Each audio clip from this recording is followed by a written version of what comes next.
As we are filming this, we are 2 weeks away from the presidential election, particularly Donald Trump and Kamala Harris. There was a new poll that just came out that said 41 million Christians do not plan on voting this election. I think it was like around 40 million last election. The same amount not wanting to participate in this election. Why do you think Americans in the church do not participate in politics? Well, that's a great question, Dylan, and I'm grateful to be able to get on this podcast and talk with you about such an important topic. As somebody who is a senator in the state of Indiana and has been serving in that role for 8 years, I was convinced before I ran that it's important to have Christians in the public square. I am even more convinced that it is important to have Christians in the public square. In answer to your question, I've wrestled with that a lot. I tell people, frankly, that I don't speak in churches much anymore. And it's not because I don't want to. It's because I don't get invitations. And the reason I don't get invitations is because my title is now Senator Crane. And people are like, well, we don't want to get too political. So I think that Christians have bought into that separation of church and state to such a degree that in my mind, we haven't fully understood or embraced the full implications of living out the Christian worldview. That Christianity isn't just a slice of reality, it is reality, right? The better we understand that, the better we can understand where we came from, what our purpose here is on the planet, helps us explain where everything went wrong, and helps us have a better understanding of what happens when we die, some of those big life questions. But I don't think that there are enough churches that are discipling their people to understand that your Christian life isn't just something I do on Sundays or if I'm with my Christian small group. It's something that should shape how I think about everything, how I think about my work on Monday, how I think about even my recreation time. Where's the balance between putting in good hard work and also not burning out, how I think about raising my kids. All the things that make up life are impacted by our understanding of the designer and the design that God created. And that extends into politics. So I think that we've bought into the dirty, messy business of politics, and we are suffering the consequences, right? There's an adage, and this doesn't just apply to Christians, it applies to all citizens. We get the government that we deserve. And that proves to be the case cycle after cycle after cycle. One of the things, when I do get a chance to speak in front of Christian audiences, that I ask them is, do you think that we need more Christian leaders in the political space? And every hand goes up enthusiastically. And I say, well, how well do you think the church is doing at equipping people to go into the public sphere and the political space as a missionary in a needed mission field? And virtually every hand goes down. Because we understand that we need people in those areas, and yet at the same time, we aren't willing to do what's needed to actually position people to have influence in those areas. And then we're surprised when political leaders that don't have a biblical worldview create and pass laws that don't align with a biblical worldview. It's fairly simple when it's put in those terms, but I think that our full understanding of the Christian worldview would have us begin to think, okay, how far does my understanding of my faith extend into and out into my life and my world? And the more we answer that question, I think the better position will be to realize that God has something to say about everything. Would you say that is the involvement of Christians in politics has been a trend pretty much all throughout American elections? Has that been a downward trend, or is that a very recent thing due to extreme personalities? Well, I think personalities don't help, right? One of the words that I use in the leadership training that I do is the need to be thoughtful. And what I mean is how we think about the issues in life and how we act and interact with people. So you can have people who are really smart and know all the right answers to all the issues, but are a jerk, right? And don't actually interact with people very well. And so you need to have both. And especially as Christians, we need to know why we believe what we believe, but we also are commanded, and it's modeled by Christ, how we are to interact with people around us, especially people that may oppose us. So you have the personality piece that I don't think causes people who were going to, they were going to engage, but the options are bad, so now I'm not going to. I think it provides, convenient cover for people who are not inclined to engage anyway, right? It's like, well, I've heard this said about, like Donald Trump, for example. Well, I think character matters. Okay, I do too, right? Well, does character matter across the board? Yes, it does. If I'm evaluating candidates and they both don't measure up on the character scale, then where do I go from there? And so one of the things that I try to share with folks often is that Jesus is not running for president. And so you're left with less than perfect candidates, and you have to make some hard decisions. What do I do with that? In my role in the Senate, it's the same thing. When we're faced with a variety of issues that we have to vote on, there's never a perfect option, right? And so you have to weigh all the competing variables, do your best to make the best decision that you can. Circling back to your question, does that mean that there's a downward trend? I think that there's always been a struggle to get more Christians engaged for generations. I remember having this same conversation 20, 25 years ago. Where are the Christians? It's not as if no Christians are involved, but the number of professing Christians in the United States of America compared to the number of professing Christians who actually vote, there's a huge disparity. And the reality is, if all Christians, decided to vote, theoretically, you could sweep almost every election if you're voting in ways that are aligned with your particular worldview and philosophy of life. And yet Christians, I think of politics as a dirty business. Certainly there are parts of it that are dirty and dark. We literally call it the swamp. Yeah, exactly. But that's all the more reason why, if Christians aren't light in that darkness, then where are people going to get the light? If Christians aren't bringing a thoughtful approach, then where are we going to get it? And leadership is so important in politics and in business and the church, every aspect of our lives, that we need to have people who are the right kinds of leaders. And so one of the things I'm really passionate about is trying to help Christians who feel a call into this arena to come in with their eyes open, right? Do their due diligence, count the cost, all those things, and really embrace the approach of, I'm stepping into this as a missionary in a critical mission field. I don't know how much context you could give into this. I've been studying kind of a lot of American history lately. Okay. I'm getting into almost Becoming my 30s. a history nerd, huh? Yeah, I'm getting into my 30s. I'm a conservative, just Christian guy, so history just comes eventually, right? Okay. And I'm learning more about the founding fathers and how much they took really from the Bible and from Deuteronomy and from our 10 Commandments.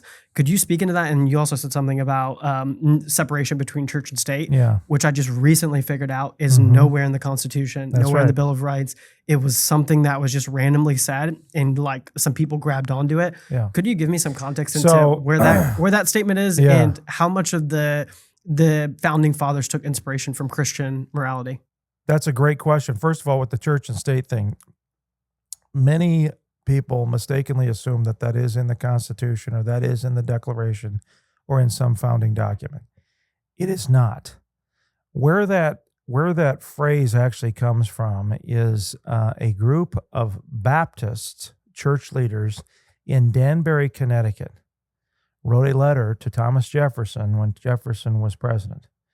And their concern was, are we establishing a nation that will require a certain kind of religion? Okay.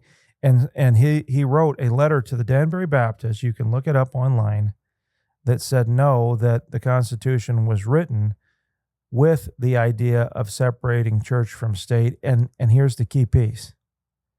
It wasn't to separate the state from the church or to protect the state from the church. It was to protect the church from the state, right? That we have the freedom to be able to practice our religion as we see fit. And that's the beauty of the American concept. Now, obviously, as a Christian and as a conservative, I have a certain philosophy of life. But what makes America America is that I can be very good friends with somebody who is a liberal atheist or we can have people who are on the opposite side of us spiritually, theologically, politically. And theoretically, in this melting pot we call America, we should all be able to get along and have mutual respect. We are quickly losing that. And part of the reason that we are losing that is because, there's a lot of reasons. I think one of the biggest ones is that we are losing the value of personhood and people, right? If we can take the life of the unborn in the womb, then, I've seen arguments being made in very respected scientific journals. There's an article called After Birth Abortion, Why Should the Baby Live? So they're arguing for infanticide, right? Well, then there's arguments on the other end of the human life spectrum arguing for euthanasia, which from a logical standpoint makes sense, right? If we're going to devalue life at any one part of the human spectrum, then we've lost the moral high ground to be able to uphold life anywhere else. I tell people on that issue, you can't fight for the rights of any person on anything, on any issue, if they aren't first given the right to life. Okay? So personhood is a big one. The lack of truth, right? So we've eliminated this moral standard designed by God, and we've replaced it with moral relativity. You can decide your truth, I can decide mine, and guess who wins? Whoever has the power. That is straight out of evolutionary humanism. Okay? And so we need to understand that. So this separation of church and state then has been misinterpreted to try to remove any inclination towards anything of faith in any public space. And that is not what the founders intended. If the founders were able to be around today and see how we have butchered that basic concept, they would be shocked. The other thing related to what you're saying is, while not all of our founders were Christians, some of them were deists, they certainly had a different, higher view and respect for God, the creator, the deity. And you read their writings, not with a biased attempt to try to undermine everything, but actually just following the evidence where it leads, and you can absolutely see all kinds of evidence for this basic idea. One of the best examples that I actually stumbled on in a textbook when I was taking some classes, some doctoral classes at one of our universities here in Indianapolis, was the education essay. So it's called Thoughts Upon the Mode of Education Proper in the Republic by Dr. Benjamin Rush, who was one of our signers, written in the late 1700s. His entire premise with that essay on education was, if this fledgling American republic is going to survive, how do we do it? And we do it by teaching the next generation and the generation after that the values that make America unique. He says in there that in order for the government to work, which, think about it, I mean, this whole thing was an experiment in self-government. Can a group of people actually govern themselves? That was a big question mark. And the founders understood that the only way that's possible is if people are people of virtue, if we're virtuous. And the only way to have virtue and to be virtuous is if we have a moral plumb line. And they make the argument, which he makes in that education essay, that the moral plumb line comes from religion. Now, he goes a step further in there. He says, I would just as soon have young people learn the religious tenets of Confucius or Muhammad than to have no religious instruction at all. But the religion that I recommend for this task is the religion of Jesus Christ. And then he goes down point by point by point by point by point to make his case. They understood what was required. You go read other writings that this government was made for a religious people and will not survive by anything else. that wasn't just a biased, offhanded comment. That was alluding to the linchpin of the entire concept. And so we see this tension happening. It's happened since the beginning. It's raging now in terms of the role of religion in the public spaces. We're beginning to see in to me, alarming acceleration, an undermining of the First Amendment, freedoms of speech, freedom of press, freedom of religious expression, that isn't just, folks talking in dark corners somewhere. These things are happening out in the public. And so there's a lot at stake. The thing that I've never understood is the opponents of these kinds of things, the folks that take a different philosophy of life and say, live however you want, or let's undermine the foundational building blocks of America. That is a suicidal mission, right? You're going down with the ship too. So I've never quite understood that. But you're exactly right. I think our founders didn't just blindly grab a few ideas and throw them together. There was a systematic, logical sequence for why they designed this system of government the way they did. And I think it's reflected then in the past, 250 plus years with the extraordinary success and positioning that the United States has had.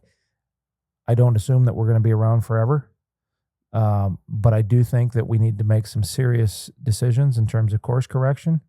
Otherwise, this downward trajectory that we all sense is going to simply accelerate. 250 years ago, and they seem more articulate and more understanding yes, and intelligent absolutely. than we are now with all this Plus, technology. they often had British accents, which always makes you sound smarter. So much smarter. Exactly. I thought about faking one, to be honest with you. No, that was contextually brilliant. I didn't know a lot of that, and so that was wonderful for me. Yeah, well, and I would encourage you, go look up that education essay. It's fascinating. I was in a public university, and all of a sudden I'm like looking through the textbook. We had to read these different, chapters, and all of a sudden I stumbled onto that for the first time. It's like, holy smokes, look at this thing. And what's weird is you have the top intellects in our society now saying very similar things. So you have Jordan Peterson or Joe Rogan, who have been pretty agnostic or atheist their entire lives, and they're studying societies, they're studying politics, they're studying different ways of thinking. And a lot of them are coming around to, hey, I might not believe in Jesus yet. I don't know what to do with him actually being God. Yeah. But we're seeing the foundations of Christianity as a really good foundation for any societal. They have brought the most purpose. They have brought the most good to any society they come to. And if we abandon these values, we've studied other religions, for some reason, Christianity continues to be the pinnacle. Yeah. And if we abandon these, it will be anarchy. Well, first of all, I have to respond to your comment that you've put in the same category of public intellectual Jordan Peterson and Joe Rogan. But in all seriousness, they both speak to certain swaths of the culture that need to hear these kinds of things. And to your larger point, I think the same thing's happening with an Elon Musk. The same thing's happening with a J.K. Rowling, right? And she's very public on the transgender issue and the protecting women's rights. She's a self-proclaimed feminist, but she recognizes the value of girls and women. And so you don't have to be a Christian to see the truth and the value of the Christian worldview, because God designed the system for all people. The difference in my mind between the Christians and everybody else is that at least Christians are beginning to recognize the sourcing of the system.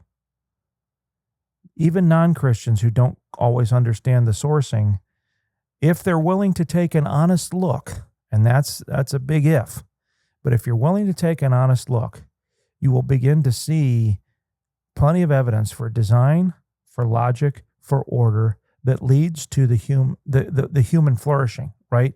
To what I call the truly good life. And our challenge for all of us is to find the path to the truly good life. I mean, that's what we're all trying to figure out. The thing that I know for sure is I'm here on the planet right now. I'm on the planet. I don't know for sure how I got here. My parents told me how I got here, right? I don't know what tomorrow brings, so I don't quite know what the future is going to hold. I know what's on my schedule, but Lord willing, it will happen, right? But I'm here. I have to contend with that. And so then anybody who is serious and really wanting to try to get the answers to the big questions, it's not an original conversation. People have been wrestling with that since the beginning of time.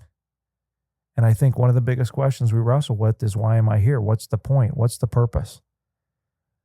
We look for it in everything. We look for it in fame. We look for it in success. We look for it in sex.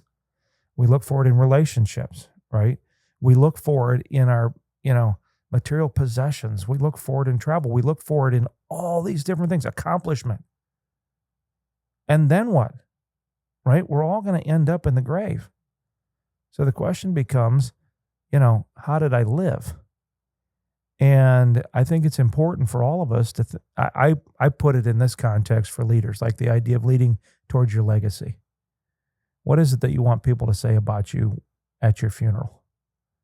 And of course, we all want them to say all the positive things. So the question then becomes, okay, if that's what you want, then what are you doing today to be the kind of person that will be described like that at your funeral? Every day we are living out our eulogy by the impressions that we make with people. Every day we are building our brand, whether we realize it or not. And my brand isn't just for me. If I take my faith seriously, my brand should simply be an extension of Christ working in and through me to bring the best version of myself into whatever space I live. To your point about, even non-Christians beginning to recognize things, if we go on that journey and go, okay, is God's way of living correct? Even if we aren't willing to acknowledge God, but we're looking at that, we may not even be able to use the terms like Christian worldview. We might say Western civilization or something like that, right? If you're willing to pursue that honestly, in my opinion, you're going to come to the same conclusions. Right? I mean, there's a series of questions you can simply ask. What's a better way to live? For myself or for others? All right? I mean, we all know that the better way to live is for others, but we all live for ourselves. I have to figure out why. Right? What's the better way to live? To have an order, rule of law, or every person for themselves, chaos? And we've seen that play out in our nation with some of the things that we've seen over the last 4 or 5 years, and riots and burning down buildings and taking over neighborhoods and all this stuff. And it's just like, does that actually work? Do you think that's going to work? Is an every man or woman for themselves philosophy of life actually going to work? No, I can't even get out on the interstate if it's every person for themselves. It's going to lend itself to carnage and chaos. That's not an original idea. Right? That comes from a basic philosophy of life, which comes from, in my opinion, the design system called the Christian worldview. So I'm encouraged when I see the Jordan Petersons, when I see J.K. Rowling, when I see Elon Musk, Joe Rogan, some of these folks that have the intellectual honesty to not just give in to natural bias, right? To entertain guests on their shows that don't even agree with them, and create a platform where you can have critically engaged dialogue. We need more of that. And that way we'll all learn and hopefully grow together. I heard you say in another interview about light being an independent variable and darkness being a dependent variable. I really love the way you put that. Can you explain that? Yeah. So I tell people I'm not Bill Nye the Science Guy. I took the bare minimum of math and science classes when I was in high school. And then when I could start choosing classes in college, I deviated from science. But as I got older and I spent a lot of time studying the Christian faith, because I was blessed to grow up in a Christian family, but at some point, no matter who you are, you have to wrestle with the truth claims of God and Christ, the reliability of Scripture, and all those different things. And so you got to walk that journey and figure things out for yourself. And as I went through that process, I came to discover what to me was kind of an epiphany of the relationship between light and darkness. That light is the independent variable and darkness is the dependent variable. So where there is more light, there is less darkness. Where there is less light, there is more darkness. And I think about a time when I was probably early teens. Our family took a vacation trip, and on the way, we swung in by Mammoth Cave. And we took this walking tour, and the guide took us down, down, down, down, down, down, deep into the bowels of Mammoth Cave. And then she had everybody turn off your flashlights. And I mean, it was pitch black. You could not even see your hand in front of your face. And then she lit one singular match. And that one little tiny flame in that dark place actually illuminated much more than you thought it would. Well, that's the same idea, right? As Christians, Jesus says in the Sermon on the Mount that we are the light of the world. We are the salt of the earth. We are the light of the world. He doesn't say, this is what happens at some point when you reach some level of spiritual maturity. This isn't something that happens when you get the secret handshake or the secret code. This is what you are as soon as you claim to be a Christian. And that is huge, right? You think about Hollywood, you think about Wall Street, you think about Silicon Valley, Washington, D.C., every center of political activity, all the different areas, media, journalism. You don't think we need light in those places? Absolutely we do. And it concerns me as somebody who has 4 almost grown kids that the country that we're leaving for our children and our grandchildren isn't anywhere close to what it was even when I grew up in the 80s, which wasn't anywhere close to what my parents and then my grandparents grew up in. The general trajectory is in the wrong direction. And I find it always tragically fascinating that when you watch mission drift in any arena, political drift, spiritual drift, theological drift, philosophical drift, it never drifts naturally in a more conservative, God-oriented kind of way. It always drifts in the other direction. So there are always cultural forces at work, and our job as Christian leaders is to stand against the tide. With God's help, stand against the tide, do everything we can to be light in the darkness. And so one of the things that I tell people all the time is when we were growing up, we'd have missionaries come rolling through the church, right? So it's Mission Sunday, and you'd highlight somebody who's serving in Africa or Haiti or somewhere like that. And it was awesome to hear these amazing stories, right? And then at the same time, you would hear people talk about being in full-time Christian ministry. And I think that we inadvertently created a hierarchy within the church, right?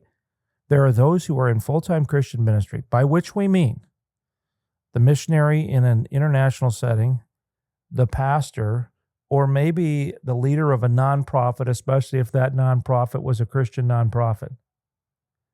And then there's everybody else, right? The doctor, the nurse, the businessman, the videographer, God forbid, the lawyer or the politician, right? And it's like, we didn't reinforce that they are also in full-time Christian ministry.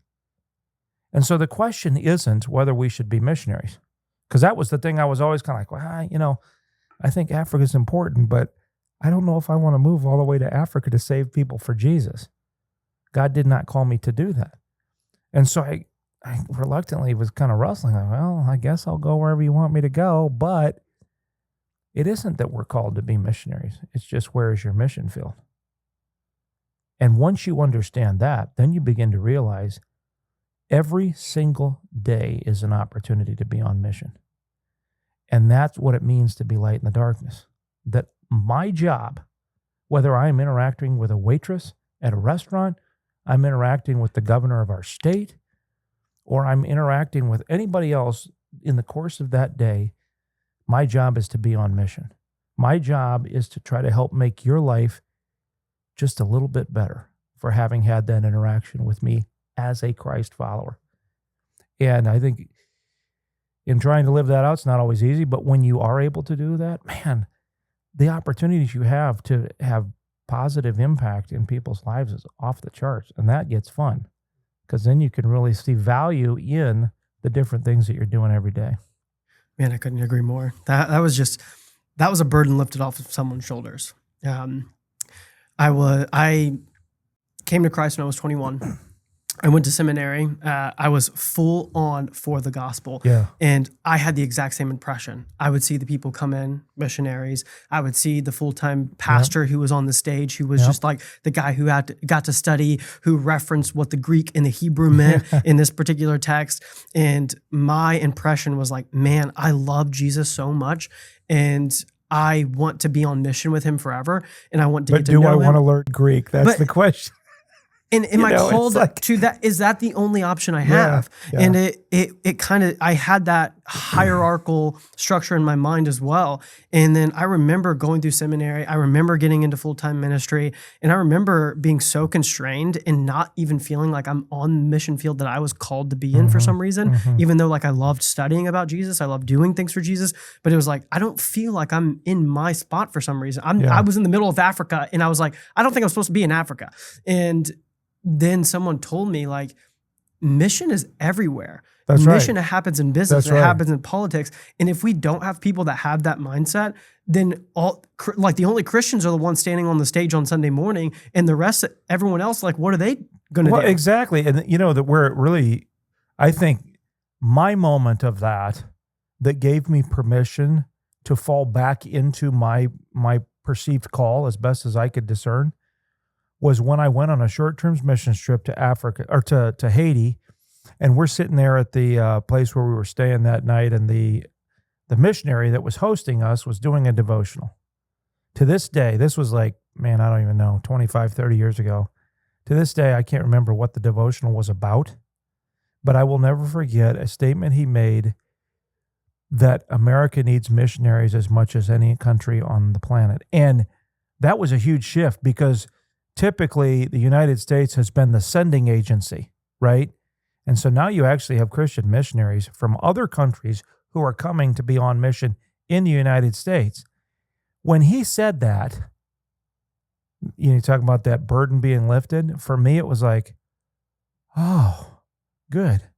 Because I've always felt called to try to help the United States be everything that God would have wanted it to be, to embrace our full potential, not for our own sake, but because, in my estimation, while the United States has never been perfect, and in aspects of our history we've been very much less than perfect, we have always been sound and oriented towards trying to bring good into the world. I firmly believe that comes from a strong Judeo-Christian heritage, but we're losing that.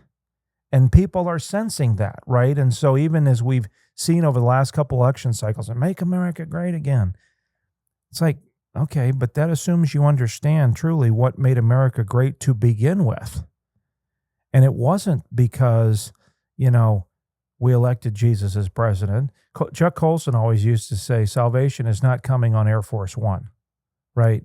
It's like, it isn't because we ushered in some huge conservative wave, or we ushered in some, Ronald Reagan to save the day, or America's greatness is because of America's goodness. And the source of all that, in my mind, comes from a recognition that we as human beings are not the highest being in the universe, right? That there is a higher being, a moral lawgiver, which we refer to as God, and that God has a certain way that we should be living.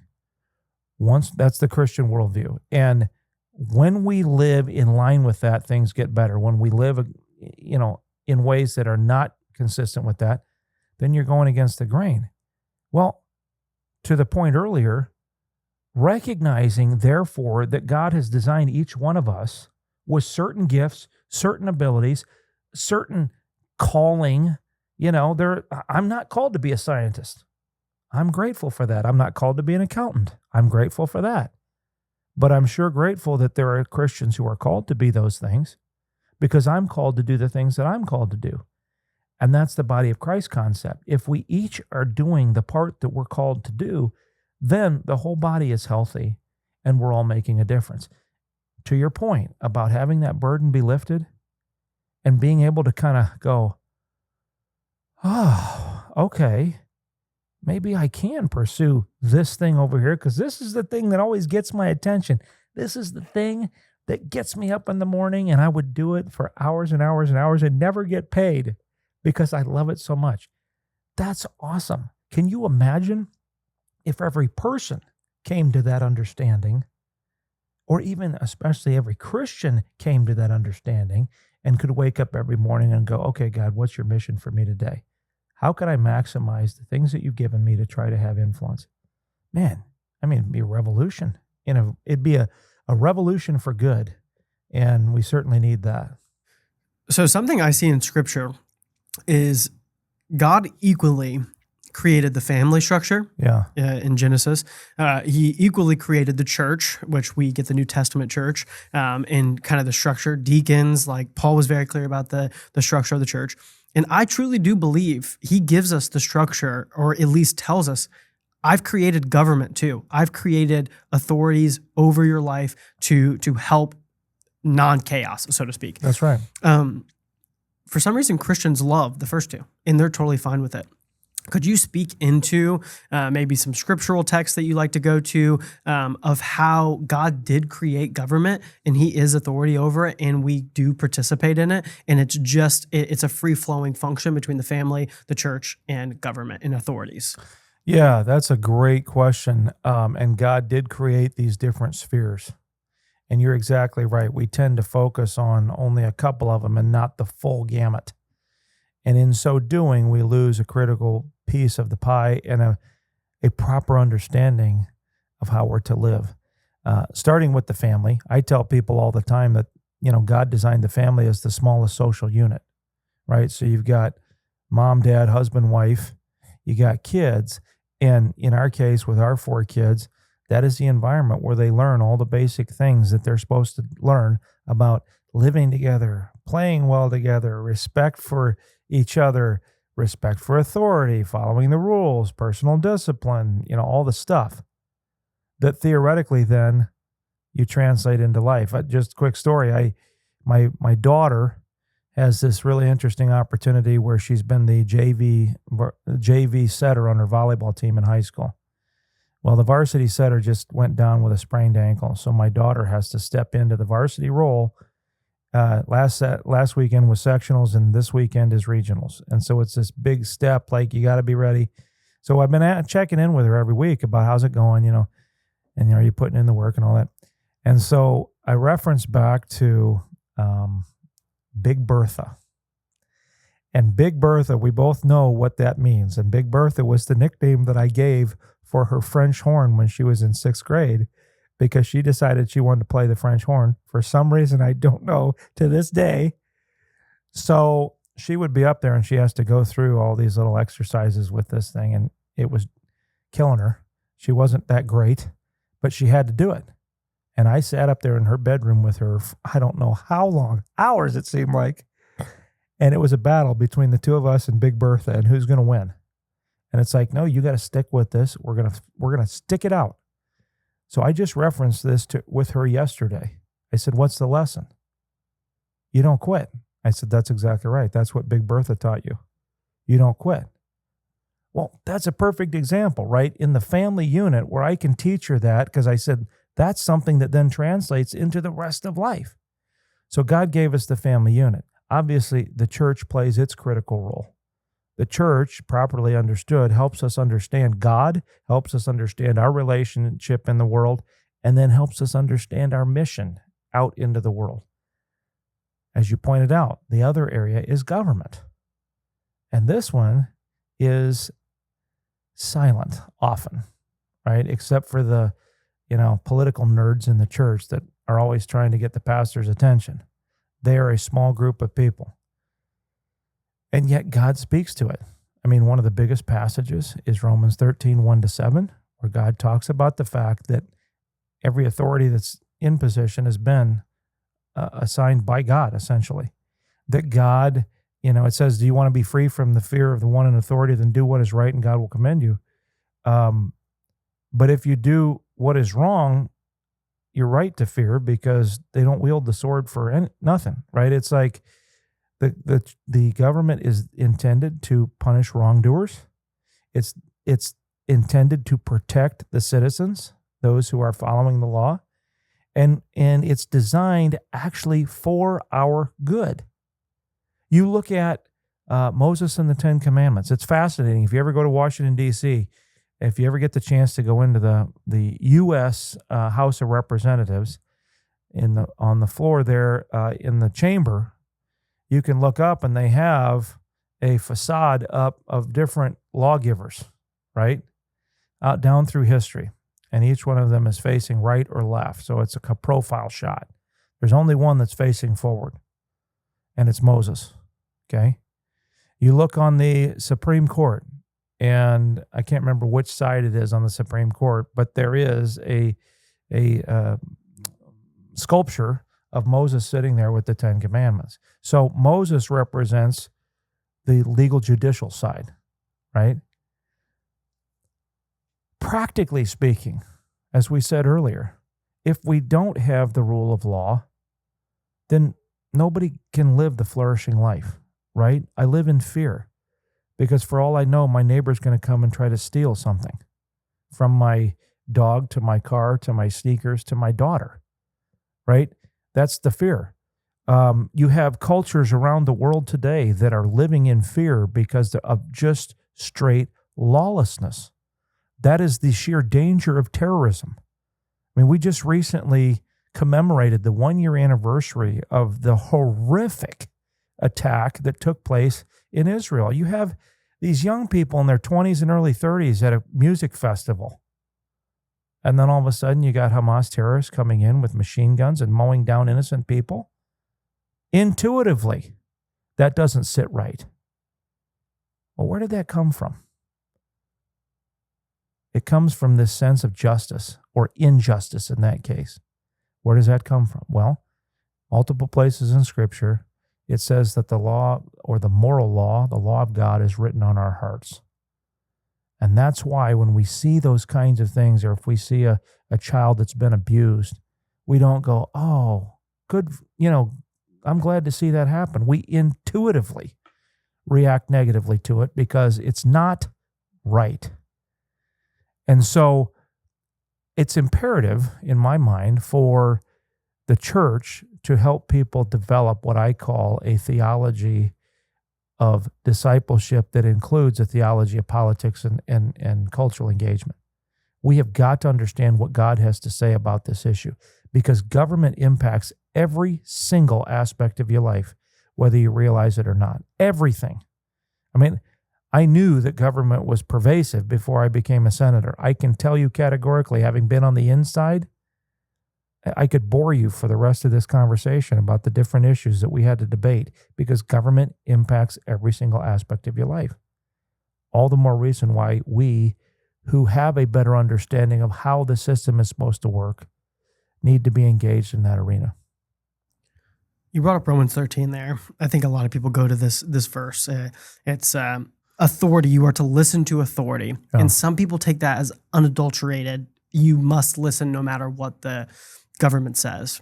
If I remember correctly, you were a state senator from 16 to 24. That's right. And so your stint in your position went through a pretty troublesome time, especially in the church, because a lot of people didn't know what to do with COVID. A lot of people didn't know what to do when meeting and whatnot. And if the church meeting was taken priority over that Romans 13 passage.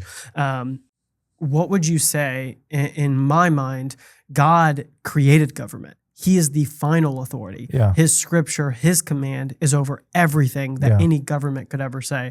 And so how should we kind of function in understanding government, listening to authority, wanting to follow our government and obey, but also not going so far as to disobey? Yeah, and that's a very difficult tension, right? I mean, basically what you're asking about is civil disobedience. If and when, is it appropriate for us to engage in civil disobedience in some form or another? Ironically, the vast majority of citizens aren't wrestling with these things, and then all of a sudden COVID hits, and then all of a sudden states are shutting down, and governors and governments in those states are telling people what are essential and non-essential, And then the church is caught up in that. And so you have a bunch of people that are going to their bookshelf and blowing off the dust off of this thing called the Constitution. And they're trying to think about like, wait a second, something doesn't quite seem right here, and figuring that out. Then you've got Christians that are trying to wrestle that through, right? Now, COVID is a microcosm of the larger issue, but it could be applied to illegal immigration, right? You've got churches. I know of churches right now that are giving food out of their food pantries to illegal immigrants in this country or providing health care in some way. What's the right answer? Okay, now, the Bible doesn't say specifically, here's what you should do with the illegal immigrant. But that's what I mean about really getting into the Word and trying to understand, okay, a theology of political engagement or culture engagement. What does this look like in these situations? Now, obviously, Scripture tells us, and you look at the model of the Jewish people, which that was God's way of saying, hey, I'm going to create a covenant relationship with a particular subset of people on the planet as an ongoing case study of what it means to be in real relationship with the Creator God of the universe. And so we have that. Then we have actual biblical principles. We know within that the rule of law is a must-have. We have to have that, okay? But then, to your point, do I just blindly follow the rule of law at all costs, regardless of what the elected leaders are saying or not saying? What does it mean if I'm in a different kind of government system? And this is one of the things that's fascinating about like a Dietrich Bonhoeffer under the shadow of Nazi Germany. Dietrich Bonhoeffer was a pacifist. And yet he gets killed April the 9th, 1945, at the age of 39, I believe, because he was part of an assassination attempt on Adolf Hitler. So the question becomes, did he violate his faith or not? Or was that course of action that he chose that resulted in his death an extension of his biblical worldview? And there could be a lot of debate on that, depending on certain basic assumptions you have. One of the key things is that we are called to abide by authority. And yet, when Peter and John are brought before the Sanhedrin and commanded, this is in Acts 4, I think, commanded by the leadership not to speak or teach in the name of Jesus, they famously respond, judge for yourselves whether it is right in God's sight to obey you rather than God, for we cannot help talking about what we have seen and heard. They demonstrate in that answer that yes, we are called to submit to the authorities, but all of those authorities are under the ultimate authority. And we have to make sure we understand that. Now, the more modern example was back in the civil rights movement. And I use this all the time because this helped me kind of wrestle through exactly this issue. When Martin Luther King was leading the efforts to try to protect our Black Americans and give them civil rights and voting rights and all these things. And so in the midst of the protests, he ends up in jail in Birmingham, Alabama. And he got confronted with a public letter by 4 pastors that were kind of like, well, we appreciate what you're trying to do, but, maybe dial it back a little bit. I'm simplifying their message. But so he famously wrote what's now called Letter from Birmingham Jail.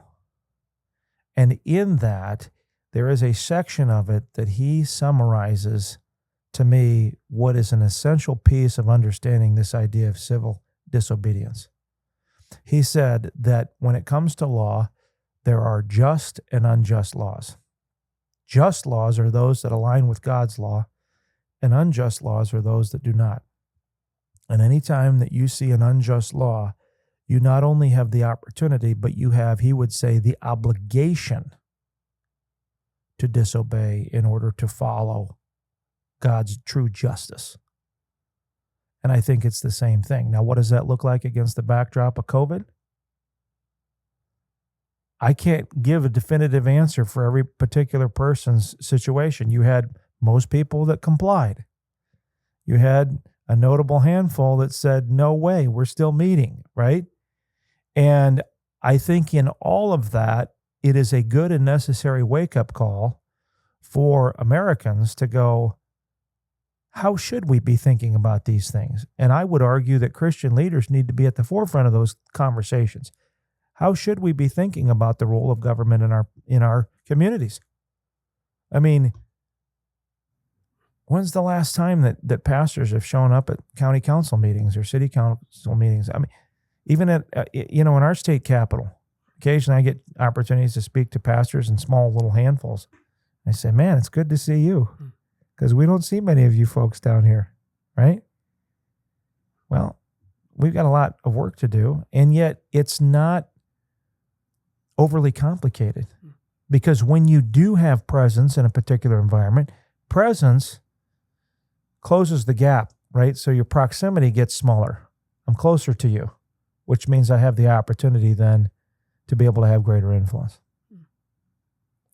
You said a couple questions ago about how much it truly does affect every aspect of your life. Mm-hmm. I think that both like scared me and kind of woke me up a little bit. There's probably so many things I don't know about what the government does day to day, what my state senators do, what my U.S. senators do. I think a lot of us just truly have bought into maybe the Washington like story that it is a swamp. It like Donald Trump, whatever you think of him, he has exposed a lot of different things about the way politics was running, and he came in as non-politician and just kind of like told everyone what was really going on. And now we have more and more coming out about the corruption. And I sadly think that that's a lot of people's impression about the whole thing. Is that it's just a lot of corruption. It's a lot of wheeling and dealing behind the scenes. Who knows if they're actually passing bills and whatnot. So maybe talk to someone, an 18-year-old who actually is a little bit more interested in politics. Maybe they do feel that calling. They don't feel called to Africa. Yeah. They actually do feel called to potentially politics. Yeah. They like the thought of, you called in another interview, a public servant. You want to bring the public servant vision back rather than this corrupt politician that's just shaking hands, making money where no one knows about.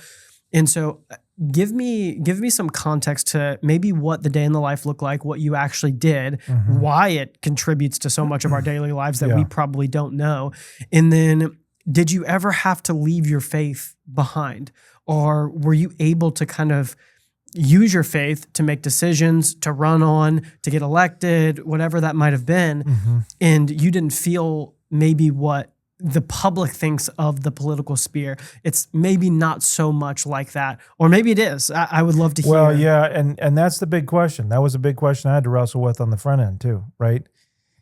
As I began to sense that God was calling me into this, I come from a very political family on my dad's side, so I had a couple of uncles that served in the United States Congress, one of whom, Phil Crane from Illinois, he ran for president in the 1980 Republican primary. My dad ran for Congress 3 times in West Central Indiana, and he did not win any of those. But when I came onto the scene, like, the Crane family was very much associated with politics. And yet I didn't assume I was just going to go into the family business. Well, in late 2015, I got a phone call that changed my trajectory. I didn't know it at the time. But to make a long story very short, God called me into it. And that was the big question. Like, oh man, okay, what does this mean? Because having grown up in a political family, we had kind of a front row seat to a lot of good that can come, but also a lot of things to be wary of and concerned about. And so I really had to wrestle with, okay, what does this mean? Do I have to hide my faith at the door?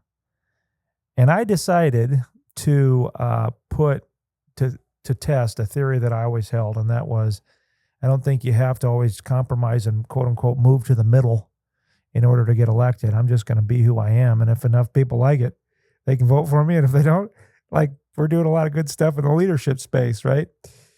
And so that's what we ran on, and our goal was to try to honor God, respect our opponent, work hard, honor the process.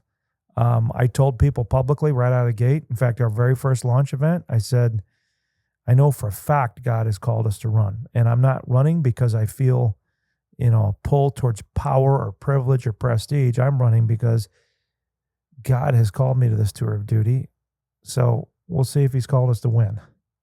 And we were taking on a sitting senator, so it wasn't an open seat.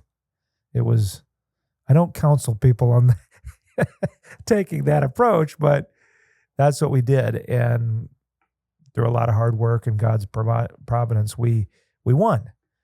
Well, one of the very first meetings that I had was with my very, very good friend, Matt Barnes, who is the chaplain at the State House. He is the leader of a group called the Public Servants Prayer.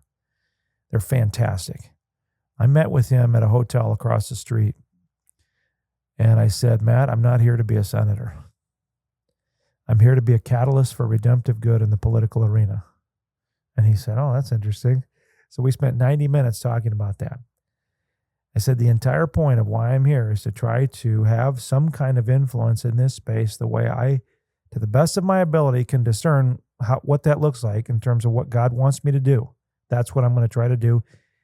Then the other kind of related goal is I just want to try to redeem the reputation of the politician if possible. Well, what that translated into, God gave me this kind of, I call it the divine download of the four, I call them my 4 C's of decision making, but the 4 lenses through which I approached the decisions that had to be made over the last 8 years. The first lens is my core values, which I've said in public settings in front of Christians and non-Christians alike. My core values are shaped by the Christian worldview. I'm a person of faith, and I try my best, not perfectly, but I try my best to live it out as faithfully as I can.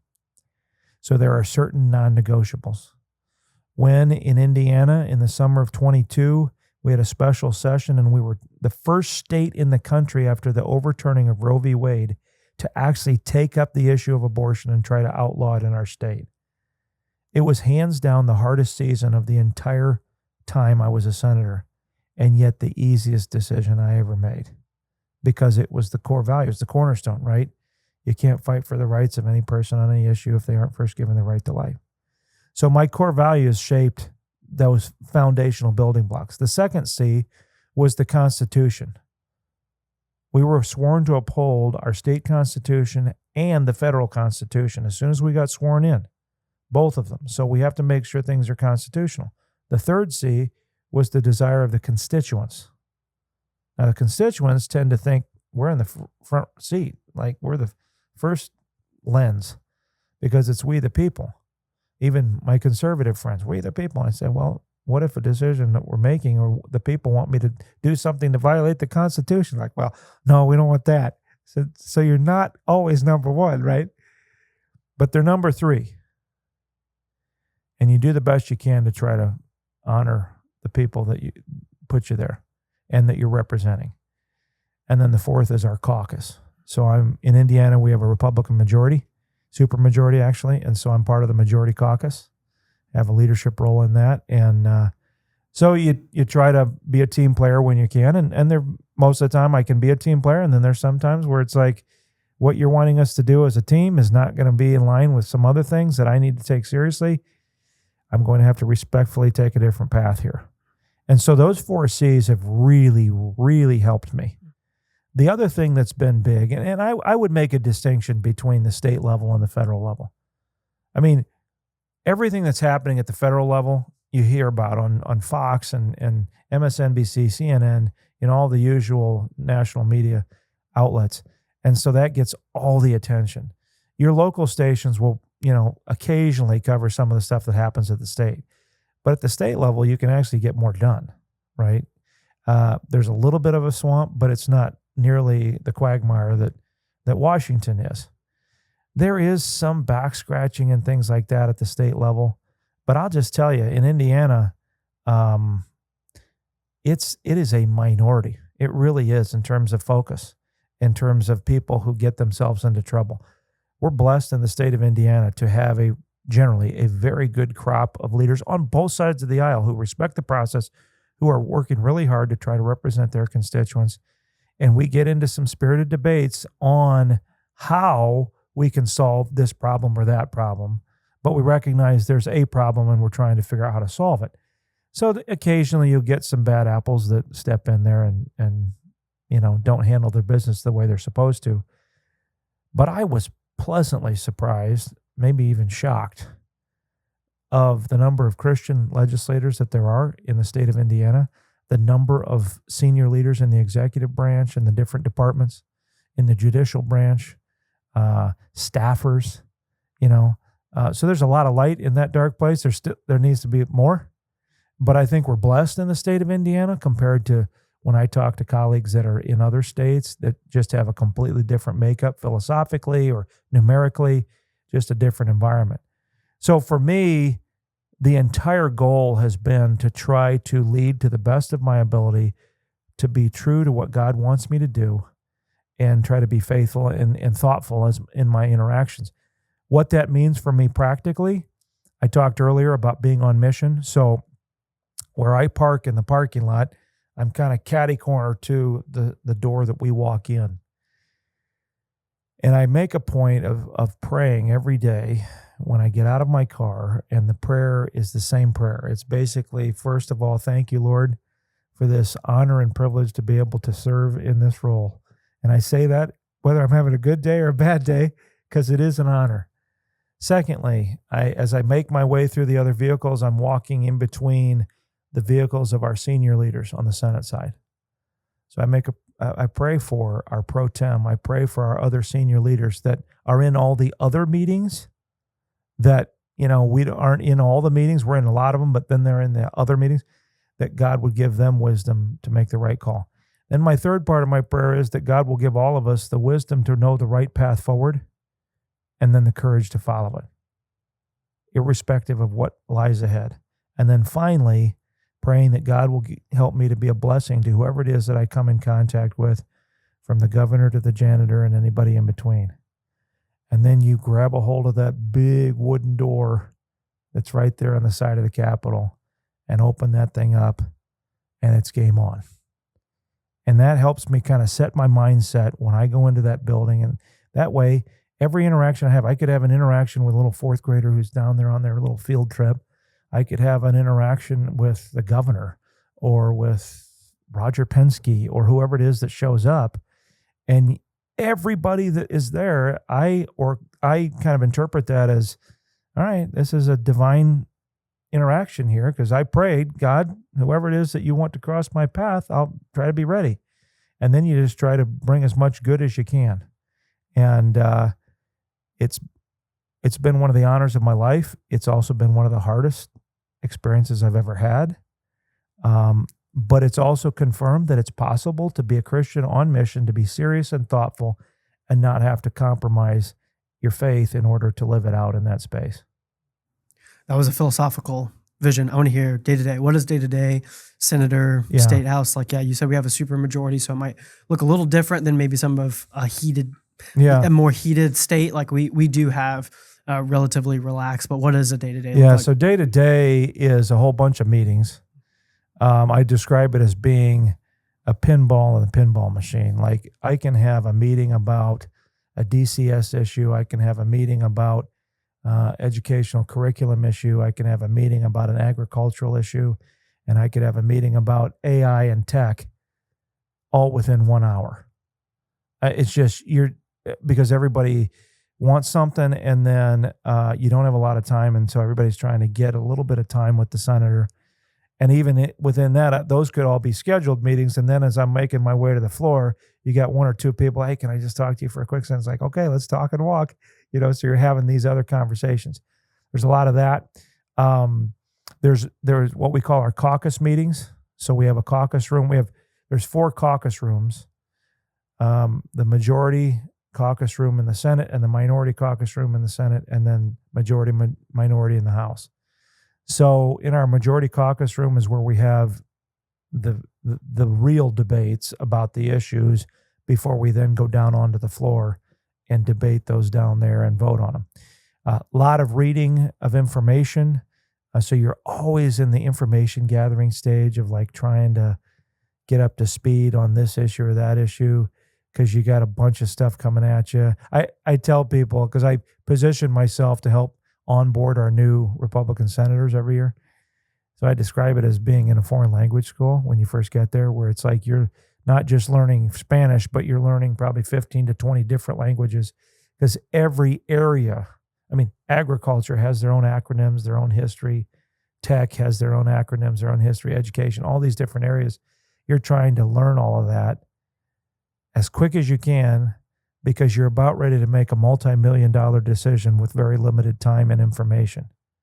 And it's like, oh my goodness, how do I figure this out? So I try to help new people understand you just gather as much information as you can. And if you got a lobbyist who's trying to, lobby on one side of the issue, make sure if you've got time to be able to get another lobbyist who's arguing the opposite position, because then you got to kind of discern what's the full picture here. And then you got to weigh priorities. It might be a fiscal issue where this one's going to cost more than the alternative. If I vote for it, it's going to cost more, so I got to vote against it. Or it might be a philosophical issue, or it might be a pragmatic issue, right? I didn't know we were part-time. I actually didn't know we had a lobbyist at the state level. Yes. That's interesting. Eli Lilly is a big one for us. Stuff like Eli Lilly would be at the state level. Is that kind of so pretty normal? A lot of the big companies and organizations, Chamber of Commerce, they all have lobbyists. And frankly, I used to have a negative caricature of lobbyists. Like I'd watch too many political movies, all the corruption and all that stuff. I've come to really respect the role of the lobbyist because we do need as much information as we can get. And a lobbyist will not last long in the political space, especially at the state level, if you find out they lied to you in some way or gave you false information. Because the entire thing is built on, I need the best information I've got. And if you're a lobbyist and you don't give me the best information, but you present it in a certain way and it's not that, you just lost access. You're not going to stick around long, right? That's the nature of the environment. What you will get very often is a lobbyist who comes in and presents their half of the story as if that's the whole story. And so I had to quickly recognize that, there's another half to the story and find the right people that could help flesh that out. One of the best ways to flesh that out is if you're coming to lobby me and, you give me your arguments and I say, well, what would the other side say on this, And I had somebody, the best lobbyist will say, well, the other side will say, point 1, point 2, point 3, and here's why, while those have some merit, our position's better. I actually had one person, well, there are no good arguments for the other side. It's like, really? There's always some argument. So you just disqualified yourself in terms of, in my head, being a reliable and serious source. And I don't have enough time to entertain people who are going to give me less than the best information. So that's been an interesting journey in that regard. I think one of the other things that's really tough for the legislator, and it's not really any different for any leader, but in our space, it just kind of is highlighted more, is I've had more than one occasion when we're debating some bill, an issue, and advocate A comes in, and they could be a lobbyist, a constituent, advocate, whatever. They make their best argument for their side of the issue, and they'll say, Senator Crane, we need you to vote for this, and we need you to do the right thing, And literally the next meeting, advocate B comes in, advocates on the same bill, takes the opposite position, and concludes with, Senator Crane, we need to do the right thing, right? Well, if you are not grounded in what you believe, it's very easy to kind of go, oh man, and you try to turn yourself into some kind of pretzel to please all the people all the time. And that's just not possible. And so my answer to those folks in that situation is, you're exactly right. We do need to do the right thing. And then you wrestle with, okay, what is the right thing? And that's where, back to my 4 C's, back to the Christian worldview as making up the framework for life, it's important for leaders to understand, how does this all fit together? So that when I'm faced with these two competing positions and I got to figure out the right thing, I can go back to, okay, in an ideal world, what would be the best thing here? And then we're not in an ideal world, so how can we get as close to the ideal as possible? But it's a very fast-paced environment. It's very exhausting. It's very interesting. I mean, lots of interesting things that you get to do and people you get to meet. But you better have a good bed at night too, because you're sleeping like a rock. On the national level, it seems everything is dialed up to like 12, Yeah. and everything is a problem. You say like you got to listen in, lobbyists telling you a bunch of different information. You're voting on a lot of different stuff. Out of curiosity, it might be a kind of personal thing, but what would you say are the true most pressing issues that maybe you're concerned about, or that actually did kind of like weigh heavy on your heart for some of the things that are happening? I don't know if a state level and a national level would Yeah. have very similar ideas. But yeah, I mean, you talked about AI in there. You talked about farming. You talked about the economy. Right now, housing is a big problem. Were there any particular issues where it was just like, whoa, like this is actually, I don't know what we are going to do? Yeah, that's a great question. I think philosophically, some of my big issues are truth as a concept is a big one. We talked earlier about the idea of people and personhood. That's a big one, because when you scrape all of it away, it's basically what is the value of people and what does that look like in the day to day. And my ability to make right and wrong answers on anything is grounded on a proper understanding of what truth is. That, as I say, truth is not determined, it's discovered. What I mean is, I don't simply determine truth for myself the way the culture says we should. It's that I discover truth that God has already determined.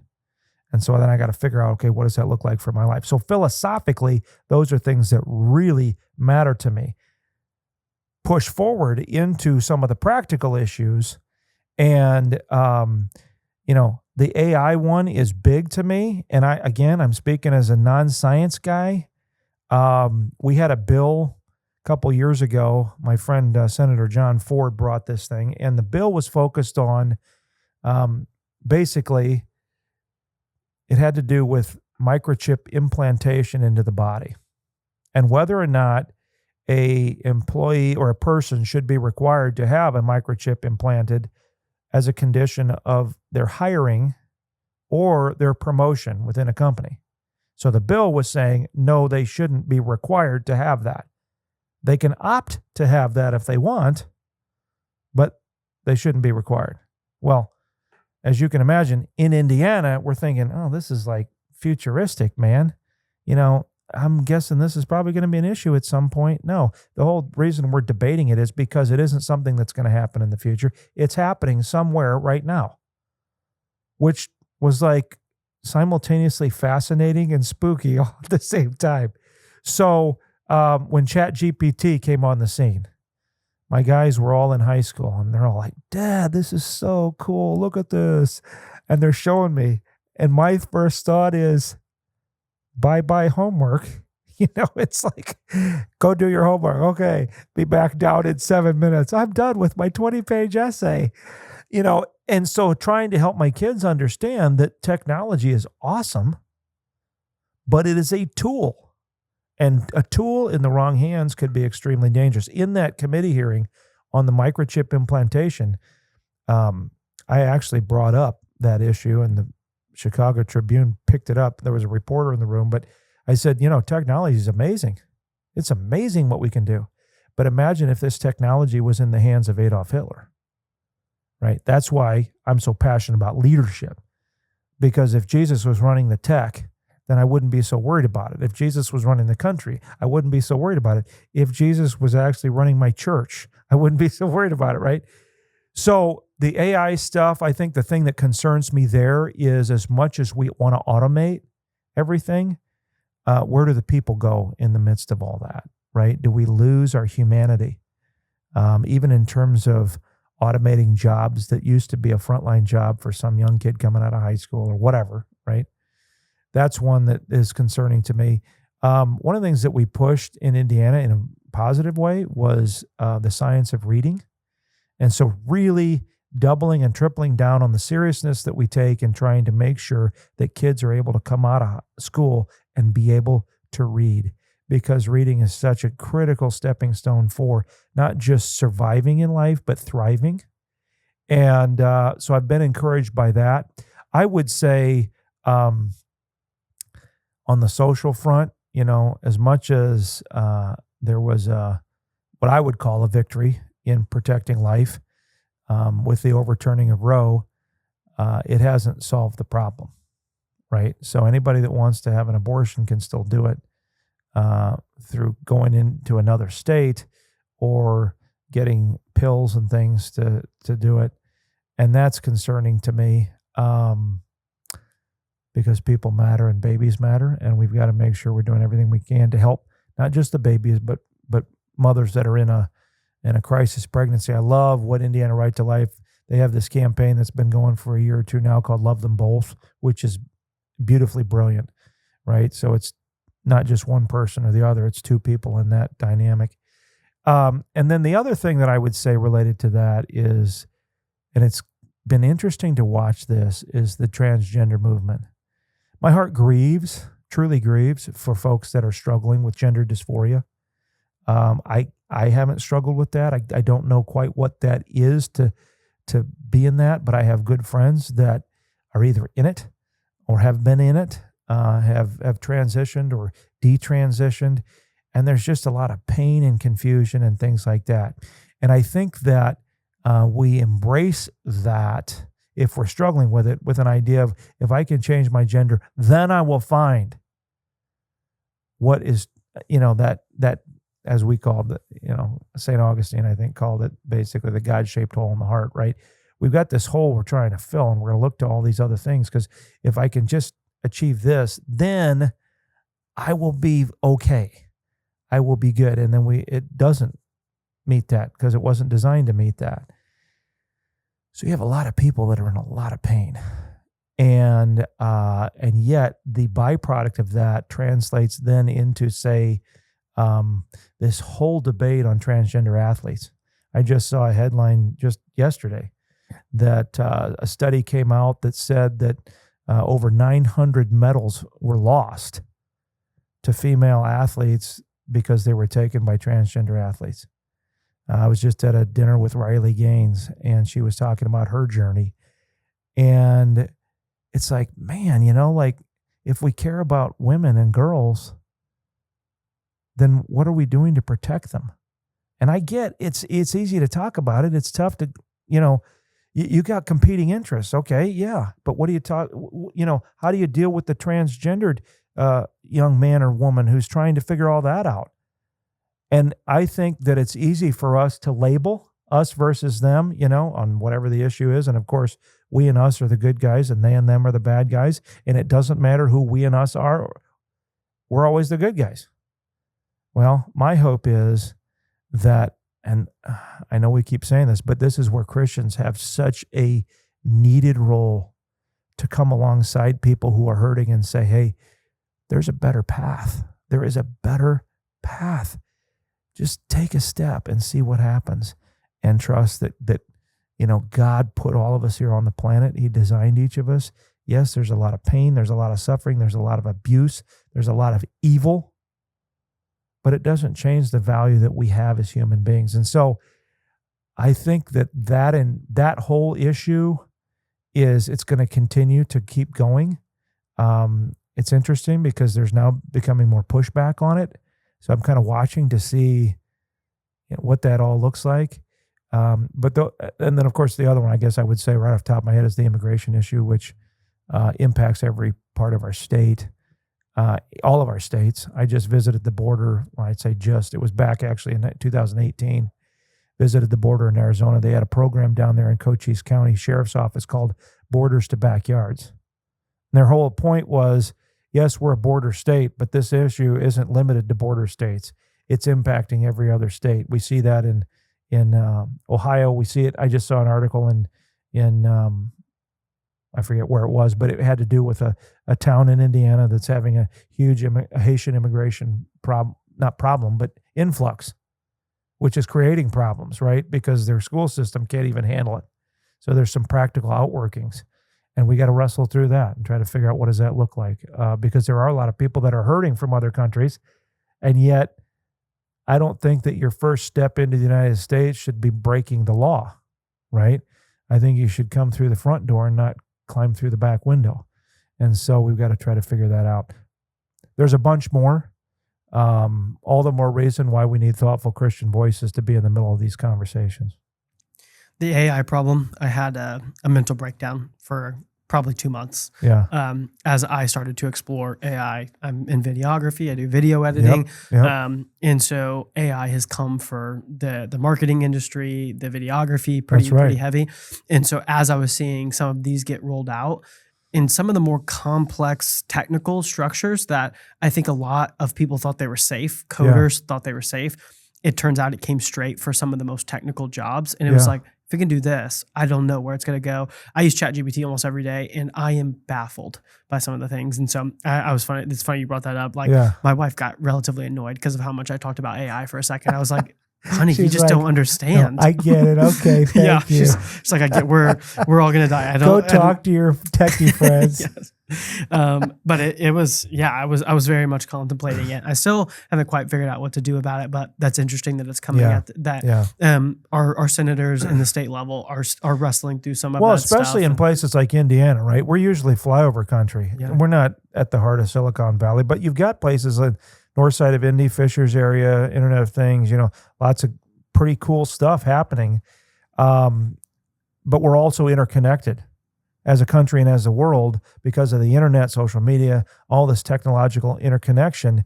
And so it has brought us along at a much quicker pace than maybe some of the other things. When they finally get to Indiana, then we finally take them a little more seriously. This one, we're moving quicker, which is good. I'm grateful that we're not simply just reacting to things, but trying to be a little more proactive in some of that stuff. Yeah. Because like you said, I mean, high schoolers can do their homework, and then all of a sudden it's like a great, fun tool, but then they have no articulation. They have no critical thinking skills. They can't read or write. And wife is a teacher, and she has told me about the reading problem that is happening at the elementary level. And if you don't have to read, if everything we take the path of least resistance, right? Yep. And if we keep giving like just the bare minimum resistance, we're going to take it. And then eventually you're just going to have kids who have no idea how to do the most practical things. The difficulty with that is that we won't realize it until it's too late for them. Always happens, doesn't it? Right. And so now you've got a generation of kids that become adults and then don't realize that they have never been told exactly what it takes to thrive.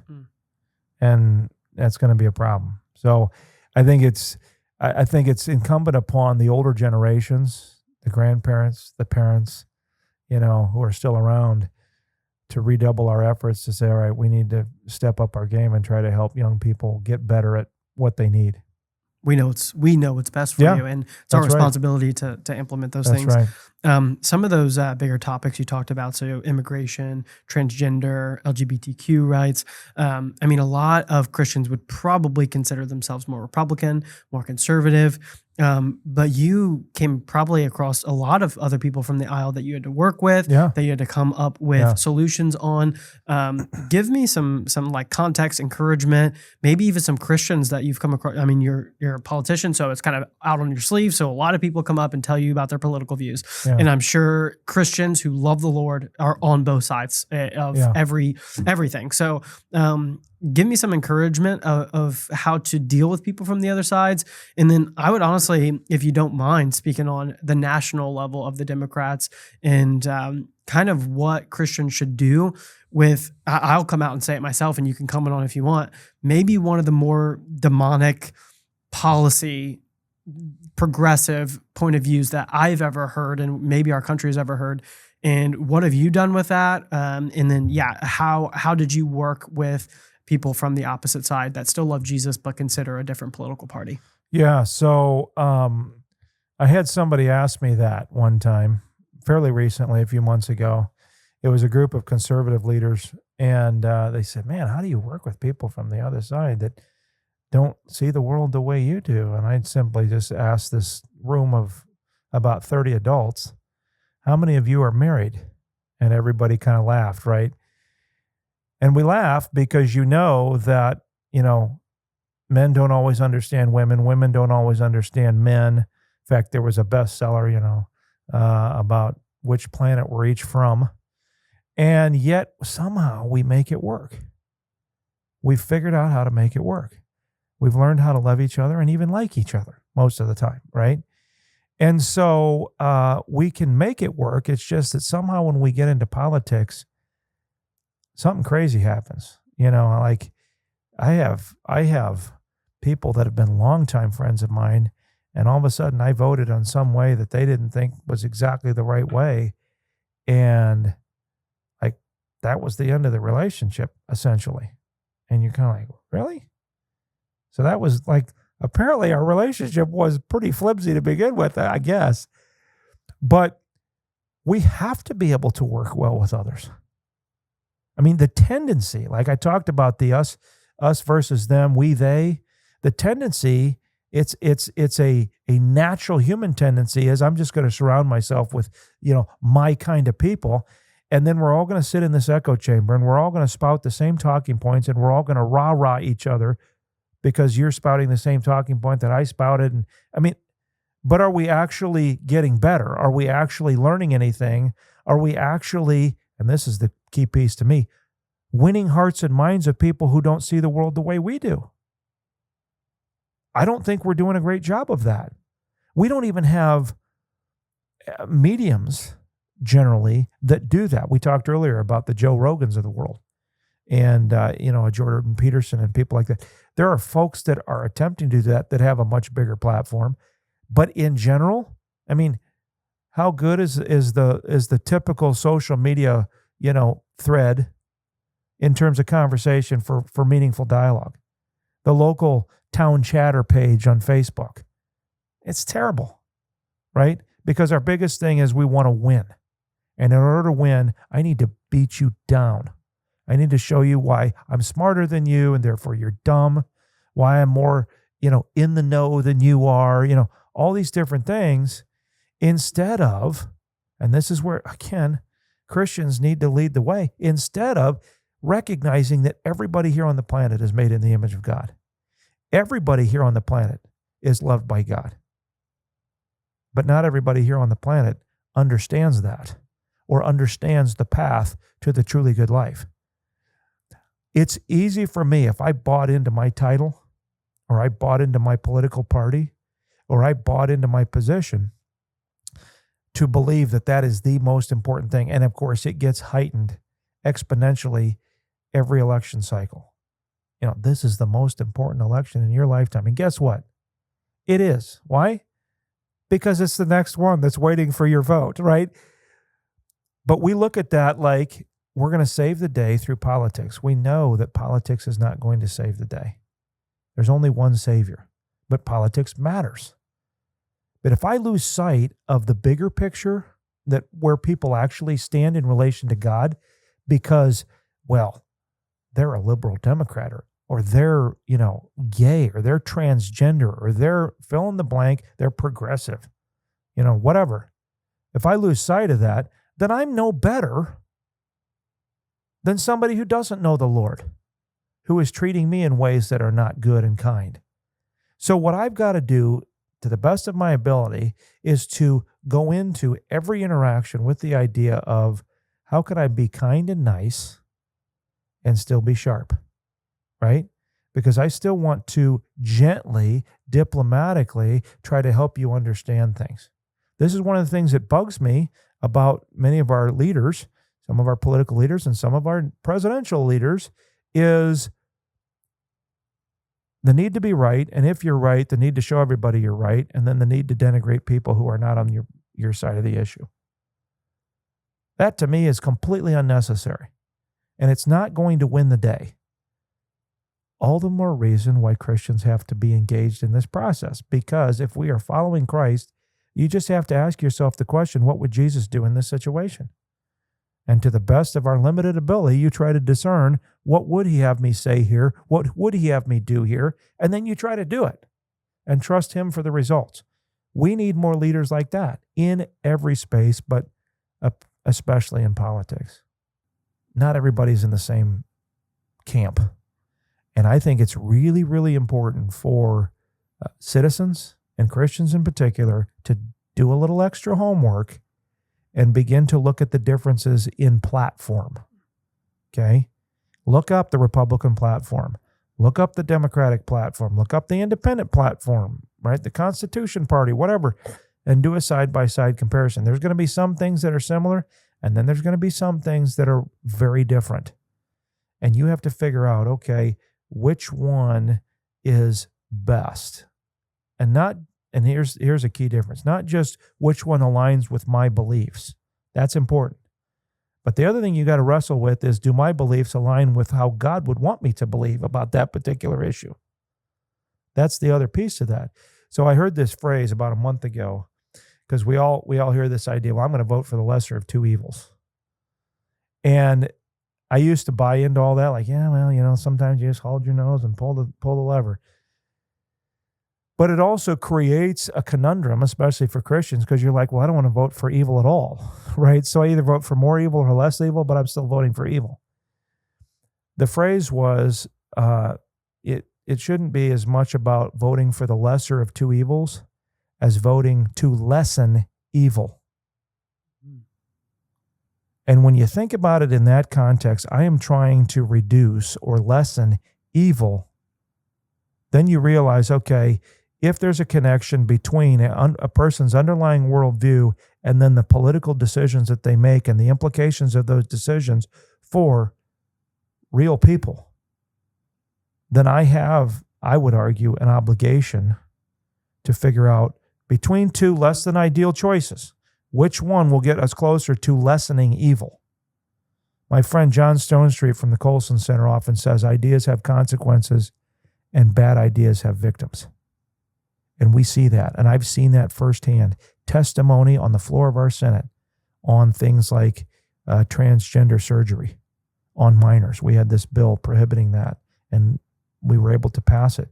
But testimony from young people who have gone through these life-altering, permanent surgeries because somebody said, hey, that's exactly what you need, and then your life will be good. And they believe them, because why shouldn't I believe them? You're the adult in my world telling me this is going to help me. And then they go do it, and they realize that, no, that didn't solve the problem. And now my body will never be the same again. Bad ideas do have victims. And so we have to do the best we can to make the best decision that we can with what we have in front of us. We will never, ever be able to make the ideal decision. Ever. It seems like a lack of leadership in specifically kind of my age group, wanting to be passionate about something, wanting to be driven, stepping into leadership roles. It seems like there's a numbness there. And so this is something that I absolutely love. And so tell me why leading the next generation is something that you're so passionate about. Yeah, so I am really, really passionate about leadership development. And if you told me in high school that that's what I was going to do, I wouldn't have been ready to understand that. But the longer I've lived and the more God's blessed me to have opportunities in leadership, the more convinced I am of how critical it is to have good leaders in every position. Now, we differentiate between what I call positional influence and personal influence, because there are those who say, well, I know there's leaders. Like if I were to speak into a group of, say, 40 people, and I say, how many of you see yourselves as leaders? I might get half, maybe. The other half, well, there's leaders and then there's me. I'm not really a leader. So they differentiate in their mind. Well, leadership is intentional influence, which means leadership is a choice. So I don't view that dynamic as leaders versus non-leaders. I view it as leaders versus potential leaders. We all have the potential to make that choice to have intentional influence. Because the other misconception that people have is, well, I can't be a leader until I get to such and such position with such and such title.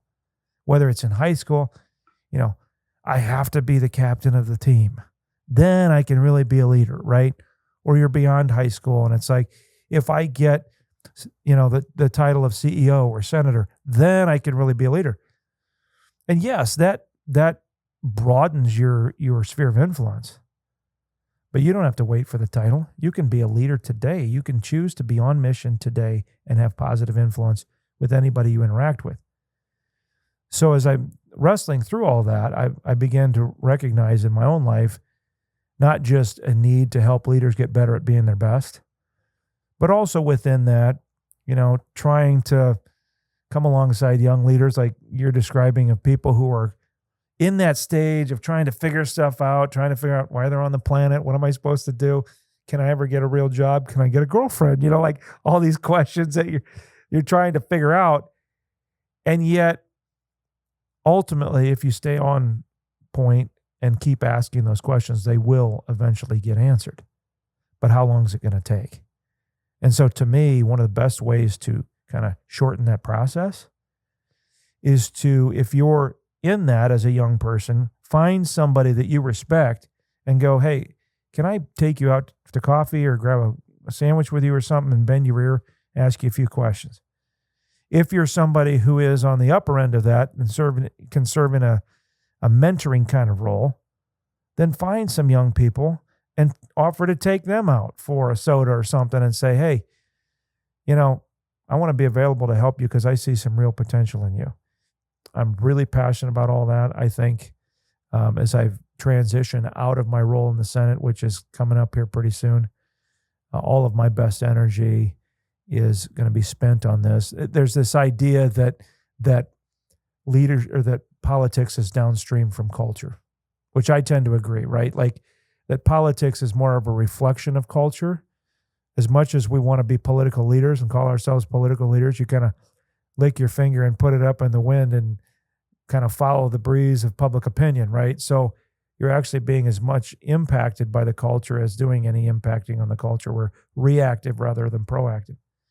I would say the same with education. I would say the same with media and journalism and arts and entertainment. All that stuff is downstream from culture. Well, if politics is downstream from culture, then what is upstream? And in my estimation, my description of it, it's what I call the war of worldviews and the battle for thought leadership supremacy. So basically, whoever wins the idea war upstream gets to influence everything downstream. I've been in that space for the last 20 years. In the last 8 as a senator, we're still working in that space with all of our leadership stuff. But my decision to step away from the Senate is as much about trying to leverage my best gifts and passions to make my contribution to advance the kingdom on earth as it is in heaven, the way God wants us to, as anything else. That's the goal. And so it's really important that we have really good Christian leaders in the political space. The question for me as I was wrestling through this was, do I need to continue to be that person in that seat, or step out of that seat, open it up for a similarly capable leader, and dedicate all of my best energy upstream to raising up more leaders who can serve in government and politics, business and professional life, church and nonprofit. And that's what we're doing. And it's been exciting. I mean, this is what gets me up in the morning now, is putting my feet on the ground and going, all right, God, who do you have for me today that we can come alongside and help them take their best next step on their leadership journey? That truly just blew my mind. I can't believe I've never put that together. But yeah, like you said, policies, decisions, conversations that are happening at the government level are as much of what is happening in culture. That's right. And ahead of what's happening in culture are thought leaders, are business owners. You have your Mark Zuckerbergs that literally changed the world with one company. As a leader of the company, he created nearly a whole new industry. And now you're having to vote on maybe policies that have to do with the leader who created a new industry. You have Elon Musk who created, like with what's happening with Tesla, and politicians are having to react. And if you just follow, well, what is the course that is actually, so you guys are almost like the filter. There's a lot of stuff happening above and you guys filter to get the purest way that we could go about this. But the people at the top, if you make that water the cleanest it can be, the politicians don't have to have that great of a filter. That's right. If the top is is pure as it can be. And if you have really great leaders who have good morals, Yep. hopefully the guy at ChatGPT, I don't think we've really figured out what to do with him yet. They were a nonprofit, now they're becoming a profit. But if you have guys like that who have really great leadership morals, then the politicians don't have to make maybe some of the crazy decisions that they're being faced with. And that comes from leadership. Yeah, And that's right. that just blew my mind. I've never, ever thought of that. Well, it's think of it as an upstream, downstream, concept. That's what life is, upstream, downstream, right? So even in my personal life, the decisions that I make upstream in terms of my worldview impact, or here's how I usually put it, how I think shapes what I believe, and what I believe determines how I live, right? So upstream are my beliefs, my moral framework, and my values. Where do I get those? Well, upstream further from that should be God, at least in my estimation, because the fundamental question is God or not God. So I'll often ask audiences, what's the most important verse in the whole Bible? And people say, John 3:16, salvation comes through Jesus, or, Matthew about the two greatest commandments, love God, love others. And so yeah, those are super important. Can I guess? Yeah. In the beginning was God. That's right. Genesis 1:1. In the beginning, God created the heavens and the earth. And the point being that either in the beginning God or in the beginning not God. Again, not being a science guy, I did the bare minimum. So I was glad that there were Christian scientists who were wrestling through the creation versus evolution and all that, which is actually more about a philosophy of theism versus humanism. But it really comes back to, does God exist or not? The implications for that basic question are pervasive and massive. It's just how many times, unless you're in the church, do you sit back and think about, I wonder if God exists? I'm driving around right now. We're in the fall. And my daughter was driving. We were driving around somewhere this afternoon. And I kept going, man, look at that. Man, look at that. Because all the leaves are just like peak. And the sun is shining just right. It is like this rock fire explosion of incredible beauty. Well, I use that as an opportunity to thank God for beauty and all. But if you're not a Christian, you go, wow, that's cool. How many times do we step back and go, okay, I need to really wrestle with the God question, like this concept of a divine moral lawgiver. Well, God is upstream. The God question is upstream, right? And your answer to the God question shapes your answer to the morals. Right and wrong. Your answer to the morals shapes your approach to people, right?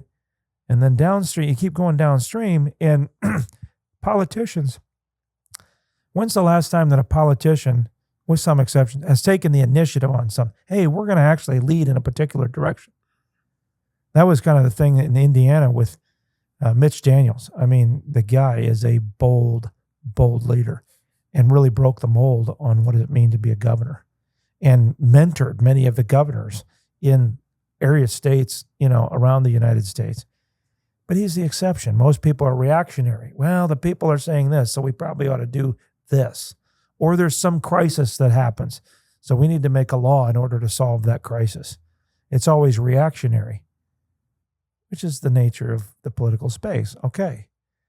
But as we were talking about, that's why the upstream interactions, thought process, training, equipping, all of that is so critically important, which is why the church has been strategically positioned upstream by God to pervade every aspect of life downstream. The question is, how well are we as the church doing in that divinely ordained mission? And in some ways, we're doing really well, and in other ways, not so much. But that's the goal. And once you then come alongside people and say, hey, God designed you to be a filmmaker. God designed you to not just be a politician, but to be a true statesman. God designed you with a good mind for business. Go be the best CEO you can be, or the best, computer programmer you can be. Develop the next ChatGPT or some AI technology that can absolutely revolutionize a broken world. but recognize that it's to be used to bring healing and wholeness to the broken world. It's not just used to be, for personal gain or for exploitation or any of the other things that if I don't have that plumb line and that moral compass, I can easily slip into that. Be the best, because God designed you to be that way. That is the beautiful role that the church has to play, and the church needs to continue to persevere in that. Is the best way I will put that we have work to do and we need to stick with it and get to it. I see every line of thought that you're pulling out, and I love it. And I can't believe I hadn't thought about the upstream, but it's very clear to me, and I appreciate that you're pulling into the next generation. Last question for you is just, what are some things, over the past 8 years, probably as a senator, wrestling with things like AI, what are some things that you're encouraged by? I don't want to go the negative, because I think there's a lot of things to be discouraged and scared about, especially 10 days out from the election. But what are things in your time in office, in your time as now going to pouring into the next generation, maybe a Bible verse that you hang on to, maybe just some glimpses of hope that you're seeing? What things get you jumping up in the 5 a.m. in the morning that you're just like, I see where this might be going, and this is what keeps me and drives me? Yeah, so I would say, as much as we've kind of dinged the church, and even at the opening, talking about Christians need to be more engaged at the ballot box and all that stuff, all of which is still true.